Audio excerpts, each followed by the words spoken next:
اللهم صل وسلم وبارك على سيدنا محمد وعلى اله وصحبه اجمعين. يا صباح الفل والورد والياسمين، صباح التفاؤل على عيونكم احلى متابعين في الدنيا. حبايب قلبي عاملين ايه؟ يا رب تكونوا بخير. النهارده هنعمل مع بعض الجلاش بس على الطريقه التركيه. كل القنوات عملوها بس المقادير دي المقادير المظبوطه ليها. المقادير التانية هتبقى زياده شويه عليها، لا دي المقادير المظبوطه ليها. هتبهركم الطريقه جميله جدا جدا جدا. الجلاش بس بالطريقه التركيه حاجه كده جميله جدا جدا. جربيها بالطريقه دي هتعجبك جدا. لو عجبك الفيديو ما تنسيش تحطي لايك وتشتركي في القناه وتفعلي الجرس عشان يوصلك كل جديد. يلا بينا نسمي الله ونصلي على الرسول ونبدا. اول حاجه يا بنات معايا لف الجلاش. لف الجلاش ديت اللي هي البركه. الجلاش النوع بتاعه البركه او السلام جميل برضو. اللفه يا بنات بتبقى 500 جرام. تمام. جبناها كده بقى وفتحناها اهو زي ما انت شايفه. يعني اختاري نوع نظيف عشان يبقى حلو معاكي ما يتكسرش معاكي. جبنا صينيه مقاسها اهيت كبير، يعني اكبر صينيه عندك هاتيها مقاس 35 اهيت. هندهنها كويس دهنه زبده او سمنه. طبعا السمنه بتكوني مسيحاها يعني شويه او بدرجه حراره المطبخ. تمام كده. خلاص اهوت حطينا حته زبده حلوه كده. وبعدين حطيت اول حاجه رقين من الجلاش. يعني بتحاولي تجيبي الصينيه بتاعتك مقاس الجلاش لف الورقه بتاعت الجلاش نفسها عشان ما تتنيش كده زي ما انا بتني. تمام. خلاص كده اهو حطينا اول حاجه رقين اتنين ورحت دهنه بالزبده برضو او السمنه اللي انت هتعمليها طبعا بالفرشه اهي. قبل طبعا ما نعمل اي حاجة خلصت الغدا بتاعي وخلصت كل حاجة. وبنبدأ نعمل الحلويات بقى اهو. خلاص كده يا بنات اهوت انا حطيت اهو ما بين كل رقين والتاني بتحطي يعني معلقة زبدة او يعني فرشة كده بتدهنيها كويس دهنة كويسة كده. خلاص اهوت انا دهنتها اهوت. انا عايزة اقول لكم يعني اول حاجة رقين وبعدين رقين كده زي ما تحبي بقى. بس الافضل يعني رقين ورق تمشي رقين ورق عشان ما تبقاش دسمه معاكي قوي. اهو زي ما انتوا شايفينها كده بتحاول تسوي من الجوانب وتسوي من الحروف اهي زي ما انتوا شايفينها. وتديها دهنه سمنه جميله. انا عايزه اقول لكم ده يعني طعام الشارع التركي. بيقفوا طوابير كده عشان ياكلوه. حلو جدا جدا جدا. حاجه كده جميله جدا. تحفه حاجه تغيير عن الجلاش بتاعنا. جربيها طبعا بالطريقه دي هتعجبك جدا. خلاص اهوت انا بحط نص الكميه بتنزلي نص الكميه والنص التاني بعد الحشو. اهو يا بنات زي ما انتوا شايفين كده. اذكروا الله بقى وصلوا على النبي كده وعشان نكمل الفيديو. اللي ما حطش لايك يحط لايك. خلاص كده يا بنات اهوت خلصت نص الحشوه اهو زي ما انتوا شايفينها. طبعا بتقسمي الجلاشه بتاعتك بتعمليها نص تحت ونص فوق. القنوات كلها بتبقى عاملاها على بعضها يعني بيحطوا نص وما بيحطوش ما بين الرق والتاني سمنه زي ما انا بعمل كده. بس انا مجربه الطريقه ديت وعجبتني وحلوه جدا. بتخلي ما بين الطبقات بتاع الجلاش مورقه وجميله وما بتلزقش في بعضها ولا حاجه. زي ما انتوا شايفين كده معايا هنا سوداني او معاكي زبيب حطي. معايا سوداني وجوز الهند ومعلقتين سكر كبار. قلبتهم كويس وبعدين رحت حطاهم اهوت في النص. طبعا ما بين الطبقتين.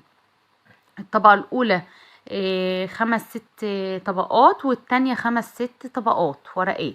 تمام. خلاص كده بقى هبدأ احط الجزء التاني اهوت.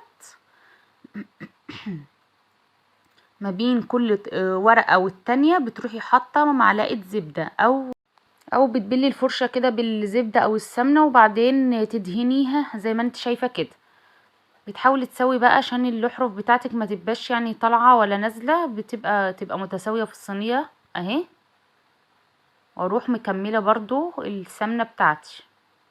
شايفين انا بحطش كتير يعني وسط ولا كتير ولا قليل. طبعا في الحالة دي بتبقى مسخنة الفرن على درجة حرارة 180 قبلها ب10 دقايق يعني وانت بتعمليها كده بتكوني مسخنة الفرن بيسخن معاكي.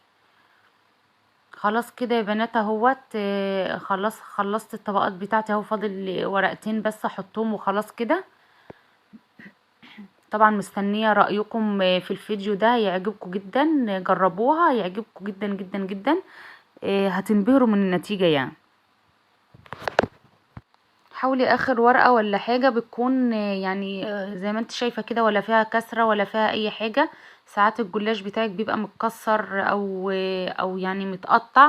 حاولي اخر ورقة تكون كده سليمة، وتدهني دهنة زبدة كويسة كده. اخر حاجة بقى بتدهنيها كويس جدا، يعني بتزودي الزبدة او السمنة فيها. تجيبي سكينة حامية بقى وتبدأي تقطعها كده زي ما انت شايفة. هقطعها بالعرض وبعدين اقطعها بالطول. طبعا كل ده وهي على الني، لسه ما سويناهاش اهي. ما تقطعهاش بعد السوا، بتتقطع قبل السوا، زي الجلاش العادي بتاعنا اللي احنا بنعمله بالعسل والسكر، زي اللي احنا بنعمله العادي المصري بتاعنا. بس التكايه الاخيره بقى بعد السوا. خلاص كده يا بنات اهو، انا قطعت اهو زي ما انتم شايفين. انا ادخله الفرن بقى على درجه حراره 180 لمده ربع ساعه. هياخد معايا ربع ساعه. بتقيدي من تحت بس. اول ما تحسي خلاص الجلاش بتاعك انكمش في بعضه، يعني انكمش في بعضه من الصينيه كده، بعد عن الصينيه، يبقى خلاص كده هو استوى من تحت. بتقيدي الشوايه من فوق تاخد لون وبس كده. انا عايزه اقول لكم على حاجه بقى يا بنات، لازم تحرجي الصاج من وقت للتاني عشان ياخد لون موحد، اللون الذهبي من تحت. وهنعمل برضو نفس الطريقه من فوق، يعني لما نطفي من تحت نقيد من فوق، ونعمل برضو نحرج الصاج من وقت للتاني عشان يطلع بالجمال ده. شايفين الجمال؟ حاجه كده عسل عسل عسل عسل.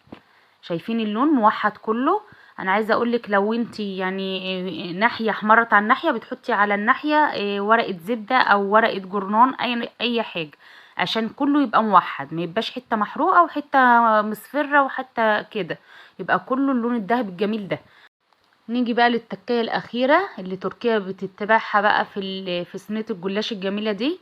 بتجيبي نص كيلو لبن. طبعا القنوات كلها عامله كيلو الا ربع، لا نص كيلو لبن يا بنات، نص كيلو لبن. بتحط عليه 3 معالق سكر وكيس فانيليا بس كده. طبعا اللبن ده بيبقى بدرجه حراره المطبخ، ولا هو ساقع ولا هو سخن. طبعا الصينيه بتاعتي سخنه معايا.